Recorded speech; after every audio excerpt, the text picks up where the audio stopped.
खूप वर्षांनी मुलगा आणि सून आईला घ्यायला वृद्धाश्रमात जातात. आज अचानक त्यांना त्यांच्या आईची आठवण का आली की त्यांना वृद्धाश्रमात जावं लागलं. जेव्हा मुलगा आणि सून गाडीतून आशीर्वाद वृद्धाश्रमात पोहोचतात आणि दरवाजा ठोठावतात, तेव्हा वृद्धाश्रमाचा मॅनेजर म्हणतो, तुम्हाला कोणाला भेटायचं आहे? तुम्हाला मी इथे पहिल्यांदा पाहिलं.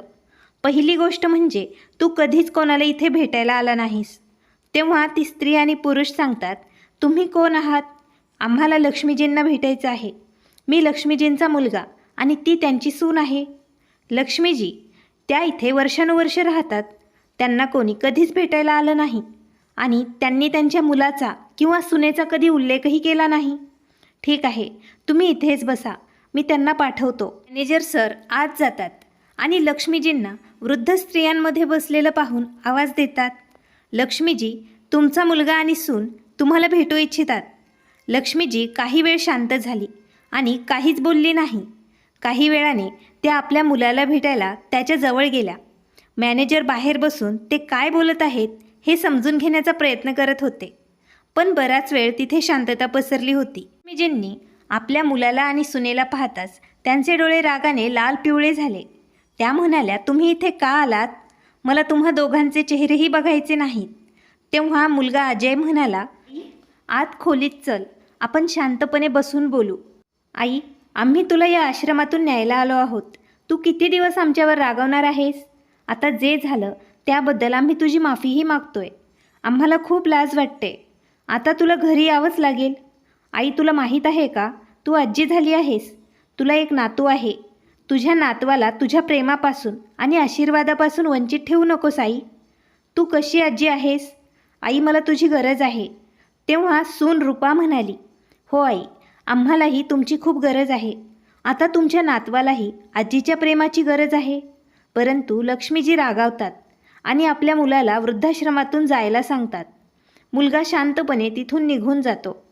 जेव्हा काही दिवस निघून जातात, तो पुन्हा वृद्धाश्रमात फेऱ्या मारतो. यावेळी तो एकटाच येतो आणि म्हणतो, आई, माझ्याकडून काही चूक झाली असेल तर मी तुझ्या पाया पडून तुझी माफी मागतो. आता तर लक्ष्मीजी यांचं रक्त उसळू लागतं. त्या जोरात ओरडायला लागतात, तुला समजत नाही का? मला घरी यायचं नाही, तरी माझ्या मागे का लागला आहेस? एवढ्या मोठ्या आवाजात बोलतात की खोलीबाहेर बसलेल्या मॅनेजरला सगळं ऐकू येतं आणि वृद्धाश्रमातील इतर कर्मचारीही त्या मॅनेजरला विचारतात, इथे दररोज कसले नाटकं सुरू असतात? तेव्हा मॅनेजर साहेब म्हणतात, हा लक्ष्मीजींचा मुलगा आहे. तो रोज त्याच्या आईला घरी न्यायला येतो. पण लक्ष्मीजी प्रत्येक वेळी त्याला का नकार देतात मला काहीही समजत नाही. हे जग म्हणतं मुलांचे हेतू बदलतात, पण इथे मला आईच चुकते असं वाटत आहे. बघा तर, तो मुलगा पुन्हा त्याच्या आईला घ्यायला येतोय, परंतु ही कसली आई? या वृद्ध आईला आपल्या मुलाच्या भावना अजिबात समजत नाहीत. ती त्याला वारंवार शिव्या देते आणि इथून हाकलून देते. मॅनेजर त्याच्याकडे बघत राहतो. वृद्धाश्रमाचे इतर कर्मचारी खूप आश्चर्यचकित होतात. अजय त्याच्या आईला न घेता त्याच्या घरी परततो आणि घरी पोचल्यावर त्याची पत्नी रूपा म्हणते, काय झालं? आई आली आहे का? नाही, आजही तिने नकार दिला. रूपा चेहरा उदास करत म्हणाली, मला तर माहीतच होतं आई येणार नाहीत, परंतु तुम्ही तुमच्या हट्टावर ठाम होतात की मी आईला समजावेल. हे तुमच्या डाव्या हाताचं काम आहे. रूपा, आई आपल्यावर खूप रागावली आहे. थोडा वेळ तर दे, सर्व काही ठीक होईल. शेवटी आई ही किती दिवस आपल्या मुलावर रागावू शकते? तू बघ, ती एक दिवस नक्कीच परत येणार, अजय म्हणाला. तेव्हा दुसरीकडे वृद्धाश्रमाचे व्यवस्थापक श्री कपूर लक्ष्मीजींकडे जातात आणि म्हणतात, आई तू ठीक आहेस ना? होय बेटा, मी ठीक आहे. आई, तुझी हरकत नसेल तर मी तुला काही विचारू का? लक्ष्मीजी म्हणतात, विचार बेटा. तेव्हा मॅनेजर म्हणतात, दररोज भेटायला येणारा हा मुलगा तुझा मुलगा आहे की आणखीन कोण? लक्ष्मीजी म्हणतात, तो माझा मुलगाच आहे. मॅनेजर म्हणतात, देव सर्वांना असा मुलगा देव. असे मुलं मोठ्या नशिबाने भेटतात. तू पण खूप नशीबवान आहेस आई. तो एवढ्या दुरून रोज तुला भेटायला येतो. नाहीतर वृद्धाश्रमात अशा अनेक वृद्ध लोक आहेत ज्यांच्या मुलांनी कधी त्यांना मागे वळून पाहिलेही नाही. परंतु तुझा मुलगा वृद्धाश्रमात येतो आणि तुला घरी घेऊन जाण्यासाठी विनंती करतो. तू किती नशीबवान आहेस आई. लक्ष्मीजी काहीच उत्तर देत नाहीत. त्या फक्त रडतच म्हणतात, होय, मी खूप भाग्यवान आहे. आता मॅनेजर निघून गेला. 1 आठवड्यानंतर अजय पुन्हा त्याच वृद्धाश्रमामध्ये येतो आणि तो त्याच्या आईला म्हणतो, आई, आता तुझी नाटकं बंद कर. किती त्रास देणार आहेस मला. आता यावेळेस तुला माझ्यासोबत घरी यावंच लागेल. तुला तुझ्या नातवांची शपथ आहे. नातू त्यांच्या मांडीवर ठेवत तो म्हणाला. लक्ष्मीजी म्हणतात, मला माझ्या नातवाची खोटी शपथ देऊ नको. आणि रडत रडत त्या म्हणतात, आता तुम्ही लोक इथून निघून जा. मला तुम्हा दोघांचीही गरज नाही. तेवढ्यात मॅनेजर साहेब आत खोलीत येतो. तोही हा रोजचेच नाटकं बघून खूप कंटाळला होता आणि तो म्हणाला, हे बघा सर, जेव्हा तुमच्या आईला तुमच्यासोबत जायचंच नसेल तर तुम्ही त्यांना त्रास का देतात. तुम्ही लोक दररोज वृद्धाश्रमामध्ये तमाशा करायला का येतात. अजय म्हणतो, ती माझी आई आहे. मला वाटत नाही तिने वृद्धाश्रमात राहावं. त्यामुळं तुम्ही मध्ये बोलू नका. लक्ष्मीजी म्हणतात, मी तुम्हा लोकांना 1000 वेळा सांगितलं आहे की मला घरी जायचं नाही, परंतु तुम्हा लोकांना हे समजत नाही. तुम्ही इथे वारंवार का येत आहात. जा इथून. आईचे कठोर शब्द ऐकून अजय आणि रूपा तिथून चिडून निघून गेले. आता मॅनेजरचा संयम सुटला. आई, मला या वृद्धाश्रमात काम करून खूप वर्ष झाली, पण आजपर्यंत मी कधीच एका मुलाला आईला घ्यायला इतक्या वेळ वृद्धाश्रमात येताना पाहिले नाही. आई, तू का घरी जात नाहीस. लक्ष्मीजी त्यांच्या भूतकाळातील गोष्टी मॅनेजर सरांना सांगू लागल्या. त्या म्हणतात, ही गोष्ट त्या दिवसांची आहे जेव्हा माझ्या मुलाच्या आणि सुनेच्या लग्नाला 2 वर्ष झाली होती आणि तो शहरात एका भाड्याच्या फ्लॅटमध्ये राहत होता. लक्ष्मीजी आणि मनोहरजी गावात आनंदाने राहत होते. भांडी अदळत त्यांची सून रूपा तिचा राग काढत असे. त्याचवेळी तिचा नवरा अजय ऑफिसला जाणार होता. तो रूपाला विचारतो की तू अशी का करत आहेस. कोणावर रागावली आहेस का. तेव्हा रूपा म्हणते, मी तुला किती वेळा सांगितलं आहे, आईबाबांशी बोलून गावातील घर शेत विकून टाक, म्हणजे आपण स्वतःचा नवीन फ्लॅट घेऊ शकू. तुझं एवढं उत्पन्न पण नाही ज्याने आपण नवीन घर खरेदी करू शकतो. तुझ्या पगारातून निम्मी रक्कम घर भाडे देण्यासाठी आणि उरलेली अर्धी रक्कम अन्नपाण्यावर खर्च होते. अजय म्हणतो, तू सुद्धा तुझे मित्रमैत्रिणी आणि नातेवाईक यांचं पाहून मेकअप आणि इतरांपेक्षा महागडे कपडे घालतेस. प्रत्येक कामासाठी तू घरात मोलकरीण ठेवली आहेस. अरे, घरात आपण 2 जणच आहोत. तू पण घरातील काही कामं करू शकतेस, परंतु जर तुला पार्टी आणि मजा मस्तीतून वेळ मिळाला तर घरकामं करशील ना. हातपाय हलवले नाहीस तर तुला पैसे कसे वाचवायचे हे कसे समजणार. अरे, तू तुझ्या खर्चावर थोडं नियंत्रण ठेव, तरच तू पैसे वाचवू शकशील. अगोदरच शहरात फ्लॅट किती महाग आहेत. अजय, तुझ्या पगारात हे सर्व करणं अवघड आहे. असंच दररोज रूपा तिच्या पतीशी अजयशी भांडत असे आणि एके दिवशी तिने बोलता बोलता अजयला धमकीही दिली की तू माझं ऐकलं नाहीस तर बघ, मी तुझं घर सोडून निघून जाईल आणि मी तुला घटस्फोट देईल. तू दर महिन्याला भरत राहा घराचा मेंटेनन्स. रूपाचं बोलणं ऐकून अजय अस्वस्थ झाला. ठीक आहे रूपा, मी काही व्यवस्था करतो. हे बघ, आता दिवाळी आली आहे, त्यामुळे ऑफिसला सुट्टी आहे. आपण काही दिवस गावी जाऊया. रूपा आणि अजय गावी पोहोचले. लक्ष्मीजी आणि त्यांचे पती मनोहरजी आपल्या मुलांना समोर पाहून खूप खुश होतात. सून घरात येताच मोलकरणीला हकलून देते आणि म्हणते, अगं आई, आता घरची सून आली आहे, त्यामुळे आता तू घरातील एक चमचाही उचलणार नाहीस. लक्ष्मीजी म्हणाल्या, सुनबाई, तू लांबचा प्रवास करून आली आहेस, तू थोडी विश्रांती घे. परंतु रूपाला हे मान्य नव्हतं. तिने किचनमध्ये प्रवेश करून आईबाबांच्या आवडीचा नाश्ता तयार केला आणि सर्वांना प्रेमाने खाऊ घातला. लक्ष्मीजींचे कपडे धुतले, घरची साफसफाई करणे इत्यादी कामं ती एकामागोमाग करतच राहिली आणि हसत राहिली. लक्ष्मीजींना वाटलं की शहराची असूनही आपली सून किती हुशार आहे. ती मुलीपेक्षा आमची जास्त काळजी घेते. तर दुसरीकडे लक्ष्मीजी म्हणाल्या, सुनबाई, तू मोलकरणीला तर काढून टाकले आहेस, परंतु तुझ्या वडिलांना गुडघेदुखीचा त्रास आहे आणि म्हातारपणी मी जास्त कामं करू शकत नाही. मला लवकरच थकवा जाणवू लागतो, धाप लागते. आई, मी इथे असताना तुम्हाला कशाचीही काळजी करण्याची गरज नाही. रूपा म्हणाली. तेव्हा अजयही म्हणाला, बाबा, तुमची तब्येत ठीक नसते तर तुम्हाला पण शेतीचे कामे नीट सांभाळता येत नाही. आतापासून मीच शेतीचे कामं बघेन आणि तो शेतात मजुरांची संख्या वाढवतो. काही दिवसातच पिके चांगली वाढू लागतात. बाबा, आतापासून तुम्ही बाजारातून भाजी किंवा रेशन आणायला जाणार नाही. जोपर्यंत मी आहे तोपर्यंत तुम्ही कुठेही जाणार नाही. तुम्ही आता निश्चिंत राहा. मुलगा आणि सून रात्रंदिवस आईवडिलांची सेवा करायचे. रूपा दिवसभर सासूबाई हे खा, सासूबाई हे घाला, सासूआई असं राहत जा, दिवसभर सासूआईला सल्ले देत असे आणि नेहमी त्यांच्या आजूबाजूला फिरत असे. लक्ष्मीजी तर स्वतःला नशीबवान समजू लागल्या. माझी सून इतकी चांगली आहे, अरे देवा, तिला कोणाची नजर लागू नये. रात्री त्यांच्या पायाला मसाज केल्याशिवाय रूपाला झोप येत नव्हती. तेव्हा लक्ष्मीजी म्हणत होत्या, सूनबाई तू दमली असशील ना, जा आराम कर. आई असं म्हणतात, देव आईवडिलांच्या चरणी आहे आणि मलाही तुमच्या आशीर्वादाची खूप गरज आहे. ती जीव तोडून लक्ष्मीजी आणि मनोहरजी यांची सेवा करत होती आणि त्यांच्याकडून जमीन, मालमत्ता, दागिने, कपडे, पैशांची इतर माहिती गोड बोलून तिने घेतली. इथे रात्री लक्ष्मीजी आणि मनोहरजी आपापसात बोलत होते. उगाच आपण विचार करत होतो की आपल्या मुलाचे लग्न श्रीमंत घरातील मुलीशी झाले आहे तर ती गर्विष्ठ असेल, पण आपली सून साक्षात लक्ष्मी आहे, अन्नपूर्णापेक्षा कमी नाही. खरं सांगायचं तर आपला मुलगा पण कमीच भाग्यवान नाही. शहरात गेल्यावर तो अजिबात बदलला नाही. तो पूर्वीपेक्षा अधिक सुसंस्कृत झाला आहे. एके दिवशी पहाटे शेजारी त्यांच्या घरी आले. तेव्हा रूपाने त्यांचेही स्वागत केले. या सुधीर काका, बसा, मी तुमच्यासाठी काय आणू? तुम्ही चहा घेता की लस्सी? सांगा काका, काय खायचं आहे तुम्हाला? कांदा पकोडे बनवू का काका तुमच्यासाठी? सांगा काका. आता सुधीर काकाचं मन पण प्रसन्न झालं. अरे मनोहर, तुझी सून तर खूप संस्कारी आहे. ती शहरातील एक सुशिक्षित मुलगी आहे, तरीही तिला मोठ्यांचा खूप आदर करता येतो. खरंच तू खूप भाग्यवान आहेस. आपल्या मुलाची आणि सुनेची स्तुती ऐकून मनोहरजींची छाती अभिमानाने फुगली. संपूर्ण गावात मनोहरजी ताठमानेने चालत फिरत होते.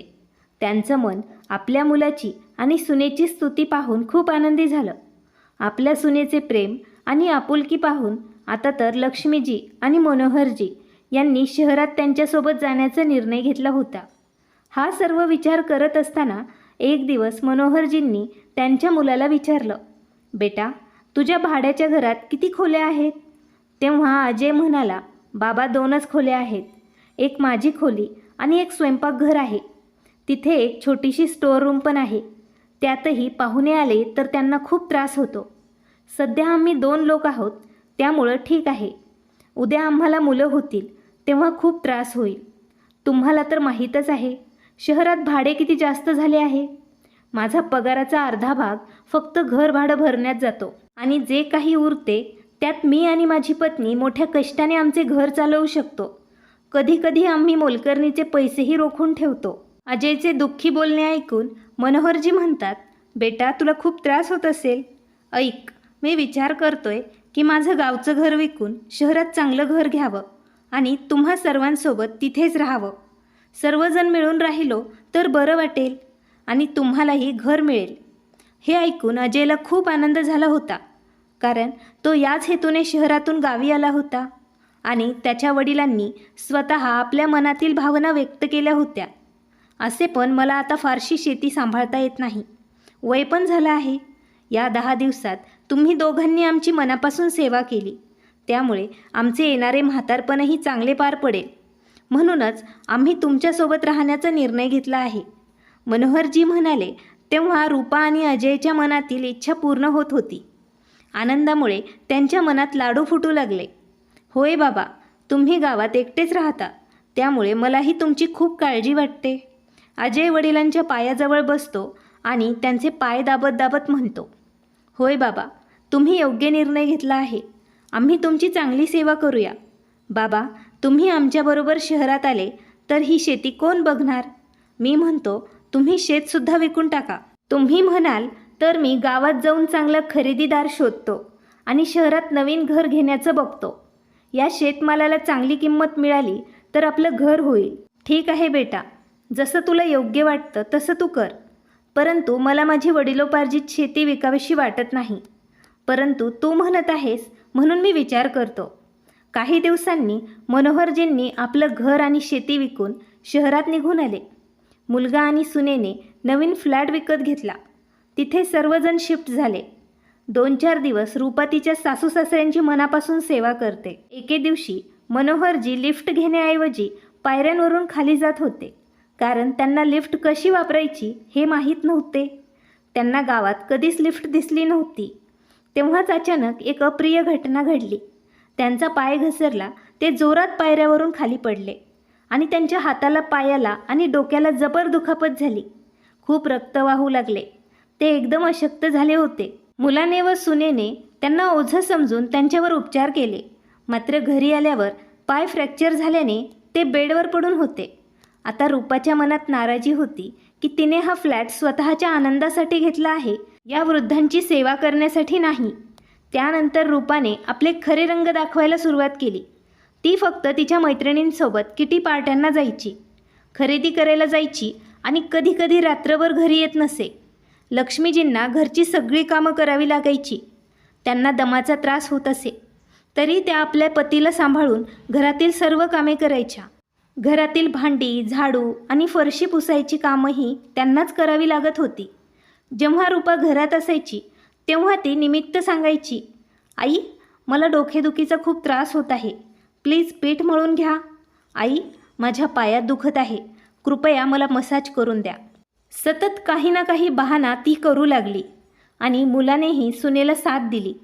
एके दिवशी रूपा स्वयंपाकघरात गेल्यावर काय विचार करत होती कळेना. तिने भाजी भाकर बनवली आणि तिच्या सासऱ्यांना नेऊन दिली. मनोहरजी तिला म्हणतात, सुनबाई, भाजीत जरा कमी तेल आणि मीठ घाल, मला बीपीचा प्रॉब्लेम आहे. बाबा, तुम्ही शहरात काय आले तर तुमची लायकी दाखवायला लागले. मला असं पण स्वयंपाक करण्याचं काही हौस नाही. मी हे सर्व काम करत पण नाही. पण तुम्ही जास्त बोलले तर उद्यापासून मी स्वयंपाक करणं पण सोडून देईल. रूपा आता खरोखर स्वयंपाक करण्याचं बंद करते. रूपाने अगोदरच घरातील कामं करण्यासाठी 2 मोलकरीण ठेवल्या होत्या. लक्ष्मीजी आल्यापासून तिने मोलकरणीला कामावरून काढून टाकलं. ती नेहमी ऑनलाईन ऑर्डर करायची, कधी पिझ्झा, कधी बर्गर ऑर्डर करायची. मनोहरजी आणि लक्ष्मीजी यांना खायलासुद्धा देत नसे. त्यांना बाहेरचे जेवण, भरपूर तेल, मिरची असलेले पदार्थ खायलासुद्धा आवडत नसे. स्थितीत बाहेरचे अन्न खाल्ल्याने लवकर आजारी पडतात. जर लक्ष्मीजी किचनमध्ये चहा बनवायला गेल्या तर रूपा दूध संपवून टाकायची आणि कधीकधी त्यांना स्वयंपाकघरात काही बनवायला रेशन पण मिळत नसे, कारण रूपा तिचे सर्व पैसे ऐशोआरामात आणि दिखाऊ जीवनासाठी खर्च करू लागली. घरात काय आहे किंवा नाही हे तिच्यासाठी महत्त्वाचं नव्हतं. ती हॉटेलमधूनच पालक पनीर आणि तंदूर आणून खायची आणि सासू सासरे खायचे शिळी भाकर आणि गावातून आणलेले लोणचं. कधीकधी लक्ष्मीजी स्वतः उपाशी राहायच्या आणि त्या पाणी पिऊनच झोपायच्या. परंतु त्यांच्या नवऱ्याला भूक लागलेली असेल तर त्यांचं मन रडायला लागायचं. मुलगाही म्हणायचा, आई, आता मी काय करू? मी तुमच्या सासूसुनेच्या भांडणात पडणार नाही. मनोहरजींना आश्चर्य वाटले की आपण चुकीचा निर्णय तर घेतला नाही ना. त्यांना तो क्षण आठवू लागला जेव्हा ते त्यांच्या मित्राकडे आपलं घर आणि शेती विकायला गेले होते. तेव्हा त्याने त्यांना सल्ला दिला होता, मनोहर, लोक संपत्ती का कमवतात? आपल्या मुलांसाठी आणि सुनेसाठीच ना. तुला त्यांच्याजवळ जायचंच असेल तर तू आनंदाने जा. मी तुला नकार देणार नाही, कारण कुटुंब असतात कशासाठी? एकत्र राहण्यासाठीच. परंतु आजकाल मोबाईलवरती आणि वर्तमानपत्रात येते की एका मुलाने त्याच्या आईला रेल्वे स्टेशनवर सोडले. आईला निमित्त सांगून घेऊन गेला, तीर्थयात्रा करून आणतो आणि गंगेच्या तीरावर तो त्याच्या आईला एकटीला सोडून घरी निघून आला. म्हणून हे सर्व लक्षात ठेवून तू स्वतःसाठी काही भांडवल साठवून ठेव.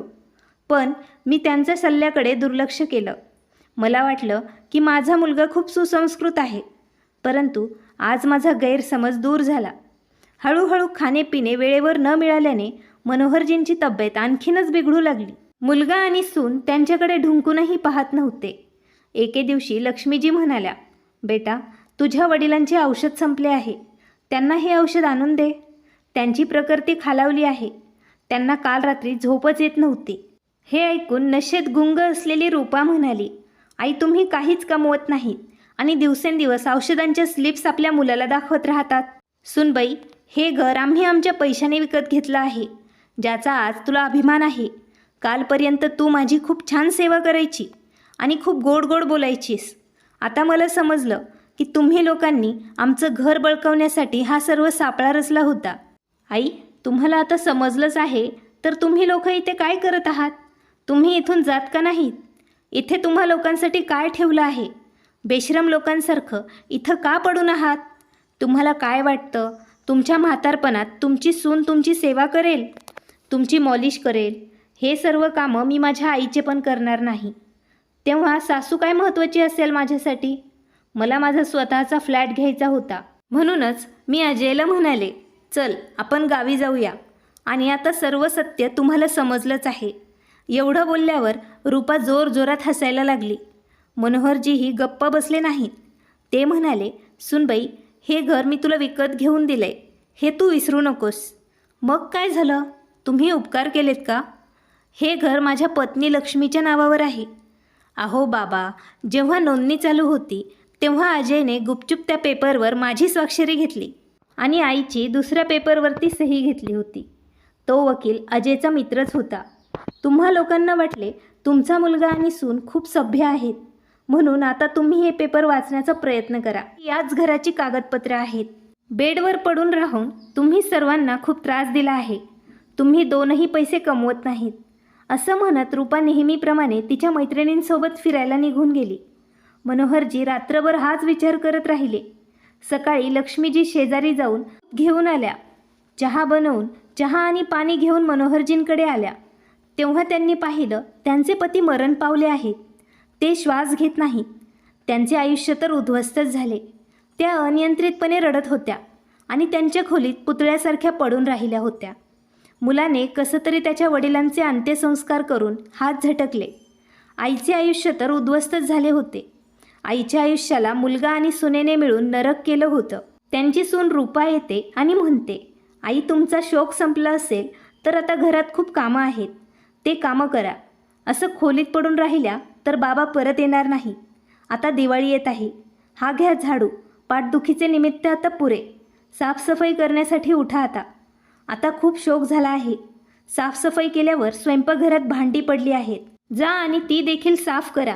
माझे मित्रमैत्रिणी दिवाळी साजरी करण्यासाठी माझ्या घरी येणार आहेत, तेव्हा हा तुमचा रडणारा चेहरा जरा सुधरा. लक्ष्मीजींनी 2-4 दिवस नीट जेवणही घेतलं नव्हतं. सुनेने त्यांना एक भाकरही खायची का नाही असं विचारलं नाही. पण हो, कामं त्यांच्याकडून जबरदस्तीने करून घेत होती. लक्ष्मीजी खूप अशक्त झाल्या होत्या. तरीही त्यांच्या सुनेच्या आग्रहास्तव त्यांनी रडत रडत सर्व कामं करायला सुरुवात केली. आता त्यांना खूप भूक लागली होती. सर्वांसाठी स्वयंपाक करून सर्वांना खाऊ घातल्यावर जेव्हा त्या स्वतः जेवायला बसल्या तेव्हा त्यांची सून येऊन त्यांना म्हणाली, काय झालं आई, तुम्ही तर शोक करत होतात ना, आणि इथे गरमागरम पदार्थही खातात? सुनेचे हे कठोर शब्द ऐकून त्यांची भूक मरण पावते. प्रत्येक भाकरीसाठी त्यांना तासनतास वाट पाहावी लागते. तेव्हा त्यांची सून कशी तरी एक भाकर त्यांना खायला देते.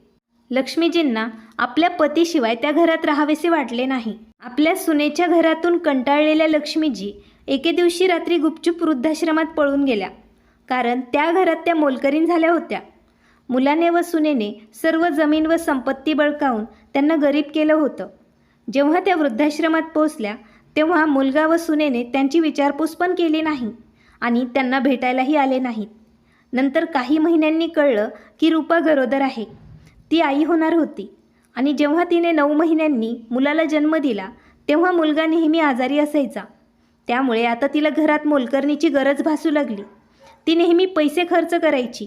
त्यामुळे तिच्याकडे तिच्या मुलाचे पालनपोषण करण्यासाठी जास्त बचत देखील नव्हती. तिला घरात एक मोफत मोलकरीण हवी होती, जी रात्रंदिवस आपल्या मुलाची सेवा करेल आणि मुलगा रात्रभर रडत राहायचा. तर रूपा तिच्या मस्तीमध्ये व्यथित असायची. तिला तिच्या मैत्रिणींसोबत आनंद घेता येत नव्हता. तिला बाहेर फिरायला आणि सिनेमा पाहायला पण जाता येत नव्हतं. आजारी मुलाची काळजी घ्यावी का बाहेर फिरायला जावं तिला समजतच नव्हतं. जेव्हा थकल्यावर रूपाने तिच्या सासूचा शोध सुरू केला तेव्हा तिची सासू तिला आशीर्वाद वृद्धाश्रमात असल्याचं समजलं.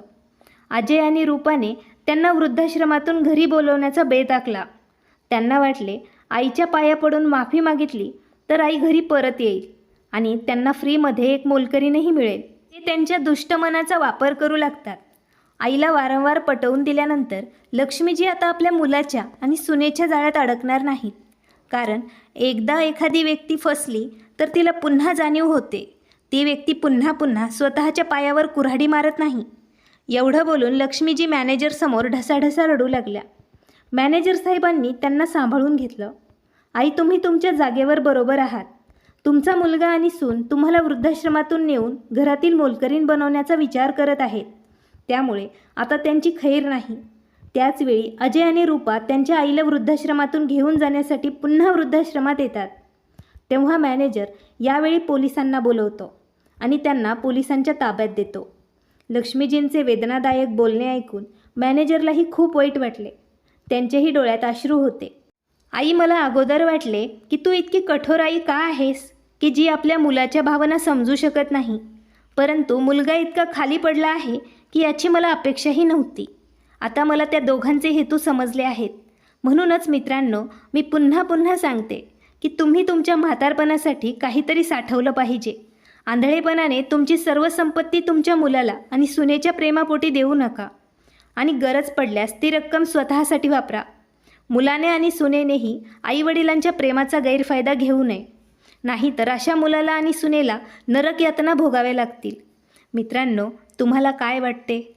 लक्ष्मीजींनी वृद्धाश्रमातून त्यांच्या मुलाच्या घरी न जाणे योग्य केले आहे की अयोग्य? तुम्ही तुमचे मत कमेंटमध्ये आम्हाला नक्की कळवा. जर तुम्हाला ही कथा आवडली असेल तर कृपया व्हिडिओला लाईक करा. नवीन असाल तर चॅनल सबस्क्राईब करा. धन्यवाद.